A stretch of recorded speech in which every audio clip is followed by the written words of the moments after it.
show. My next guest is Quentin Crisp. Our first guest tonight, ladies and gentlemen, became famous as the naked civil servant.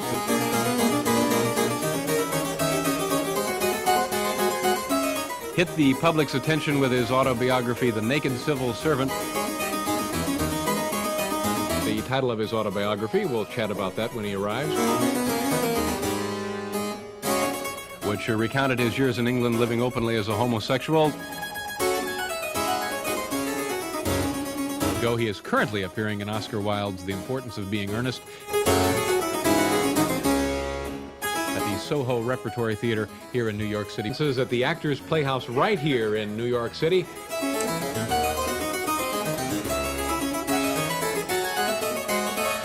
He has toured this country in a one-man show and has been very candid in talking about his life. Would you please welcome Quentin Crisp? Please welcome Quentin Crisp. In an evening with Quentin Crisp, please welcome back the very same Quentin Crisp.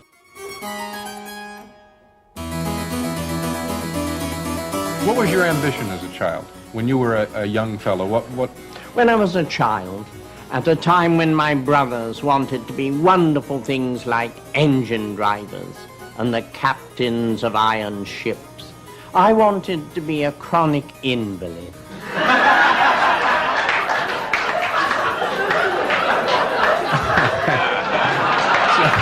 You showed tendencies, though, in those early days. It might work out for you, yeah.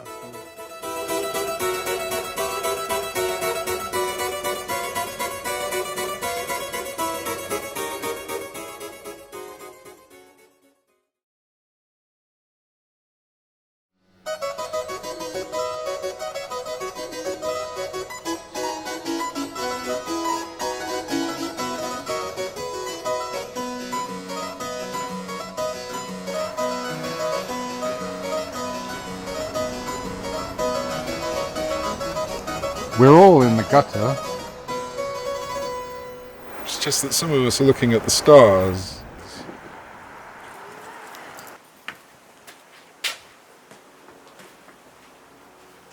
Hello, welcome to Oscar Wilde's house. And if you think about all the people that have been in this dining room, it's actually where Oscar first met Bosie at the start of the great decline happened in this room. This was a very up-and-coming area. The embankment, let me remember correctly, had not been built yet. So that was just mud down to the Thames. Yeah. So, and the street behind was one of the worst slums.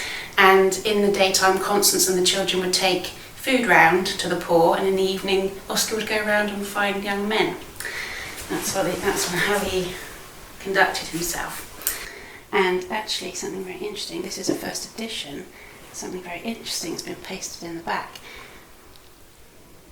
So that is a picture of Oscar after his release from prison, where he flees England and lives on the continent.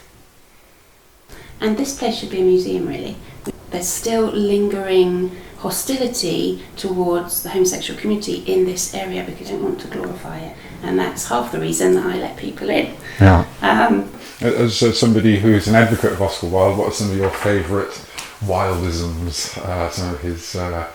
You can only be yourself, everybody else is taken. That's a great one.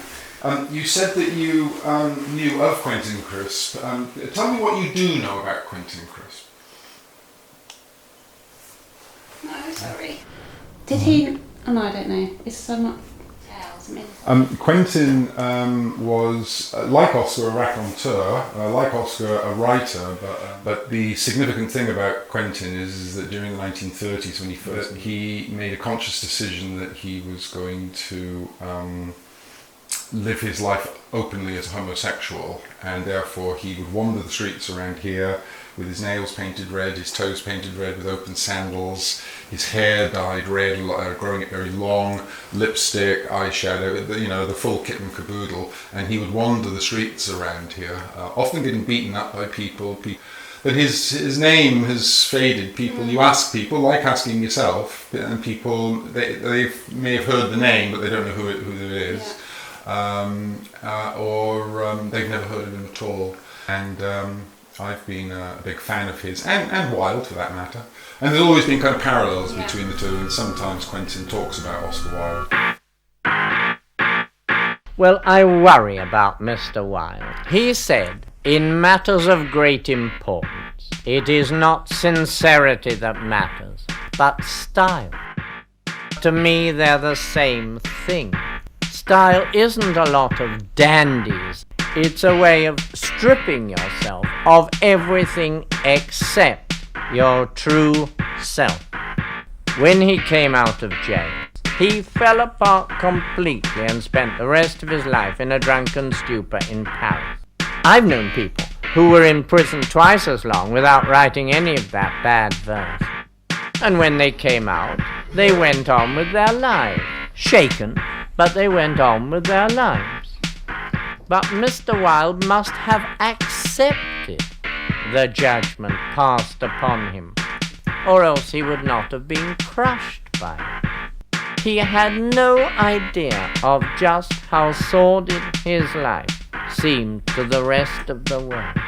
Now this to me is the opposite of style, in which you come to terms with your possibilities and also with your limitations.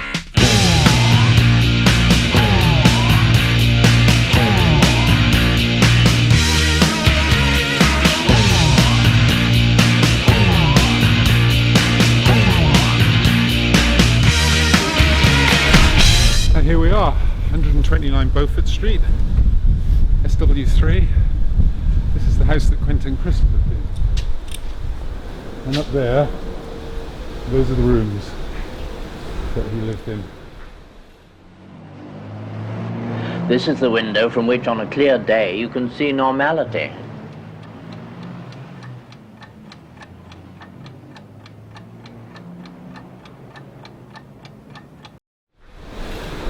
And what we know when we look here is that while at Oscar Wilde's place there was a blue plaque, there is no similar thing here, and we're here today to correct that situation. This room is not only a room in a boarding house, but also a ward, a private ward in a home for incorrigibles. And then again, it's a cell. And here I've remained for 30 years, and whatever has gone by in the outer world has passed me by. But I think if anyone said to me, if you go on like this, life will pass you by, I would reply, thank God for that, I nearly got mixed up in the beastly thing.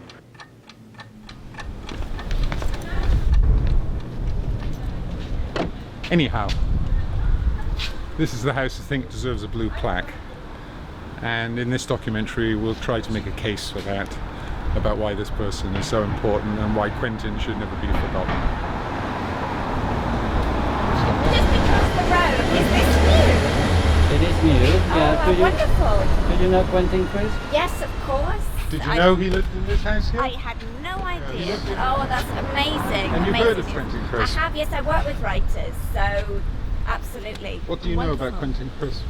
I have read his work, it was a long, long time ago, so I can't say very much, but it's really good news to see that up. It's always good to see writers up, anytime they get plans. And we're wondering if locals knew that who lived here. I don't know. Quentin Crisp.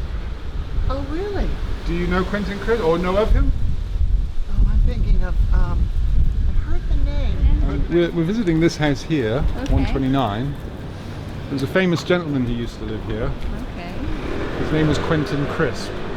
Have you ever heard of Quentin Crisp? Unfortunately. Can you say the name again? Quentin, Quentin. as in Quentin Tarantino. Yeah. Crisp, Crisps. as in crisps. Okay, great. I won't forget Quentin that. Crisp. Yeah, that sounds cool. So you've never heard of Quentin Crisp? I'm not, no. But Okay. he sounds like a groundbreaking guy.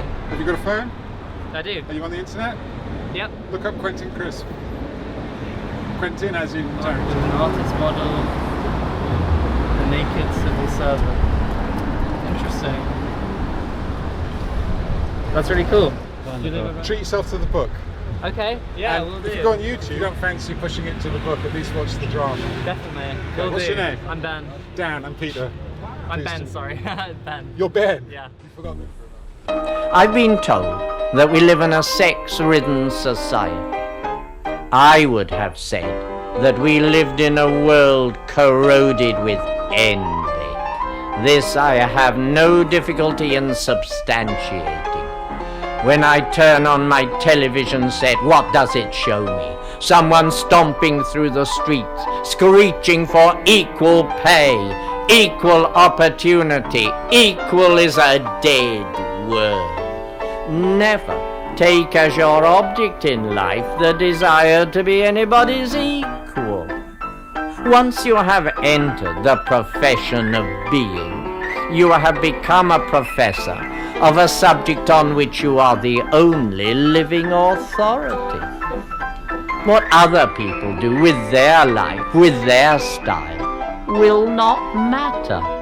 In fact, every morning you should say to yourselves, preferably aloud, other people are a mistake.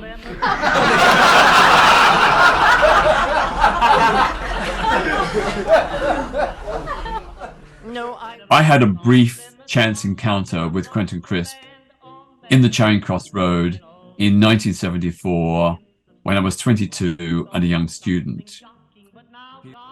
This apparition appeared, and he was obviously a man of nefarious means.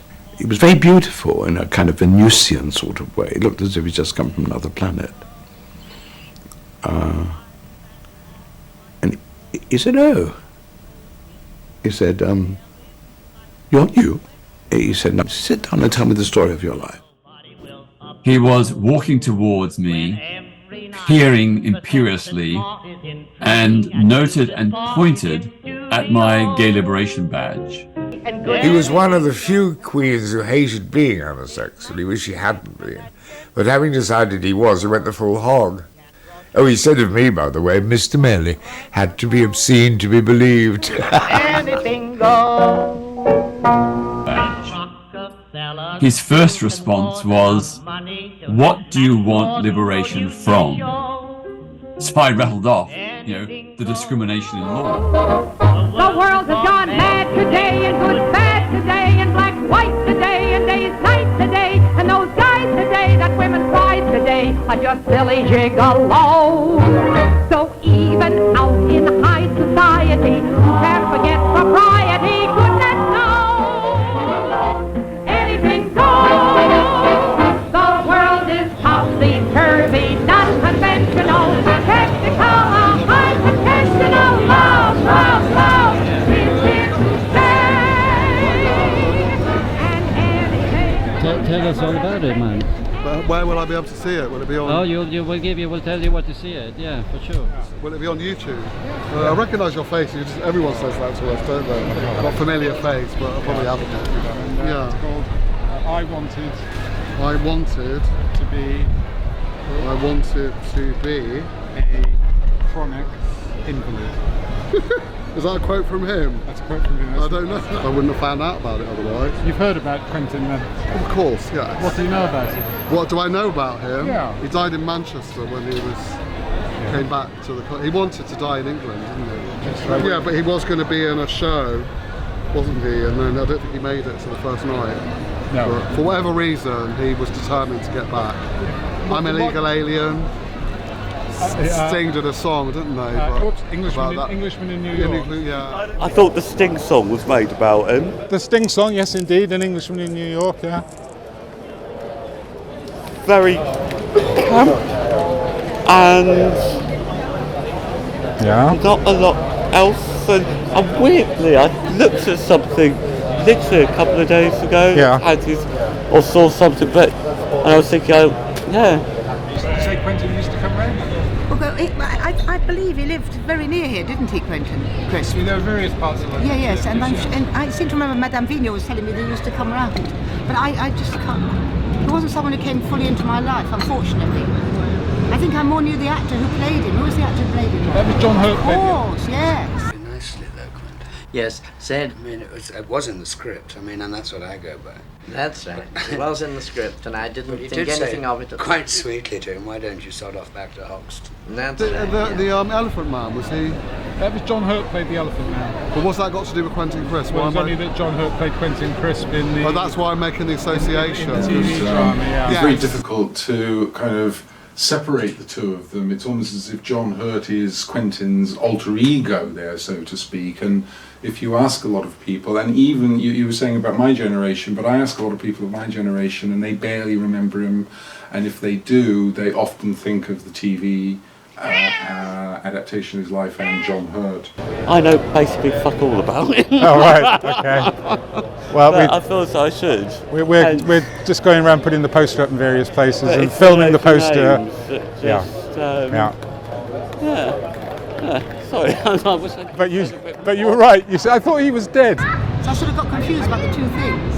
Because obviously, there's so many people who float around Soho, they all sort of merge into one. They've got a packet of cards with Yeah. all the LGBT cards. Yes. And I think he was. Well, if he wasn't on one, he should have been on one. Oh, even right. though I can't remember what he was. No, he'd be very pleased to hear he was one of the queens in a deck of cards. He'd love that. Well, he could be, even though because he is famous, and I'm just staring at a camera for no apparent reason. Yeah, but when you go home, you can look him up, can't you? Thank you. Okay, cheers. Yes, and he's a very special person, very unique, mysterious. He used to live in a lot of mess and chaos, but it was all kind of very beautiful and very sensible. He promoted the idea of not cleaning one's space where one lives. Oh, that must have been my great influence. Never sweep the place where you live, because after the first 4 years, the dirt doesn't get any worse. That's right, I remember now. The dirt doesn't get any worse. That's right. That's right. I did that for 2 or 3 years. Oh, did you? Does it? Yes, it does. But the only thing is a strange smell happens because dust has got a strange smell. The health inspectors call it flocculent dust. Flocculent dust? Yeah, they call it a sort of thing. But actually, all this tidying up all the time, well, especially when you work somewhere like here, you're tidying up all day. It's so boring, isn't it? Yeah, which is where I would. John Hurt. Oh, The Naked Civil Servant, Thames TV, 1977. Very good. Mainstream TV, groundbreaking, accessible to the masses. Now culture's dead. Yeah,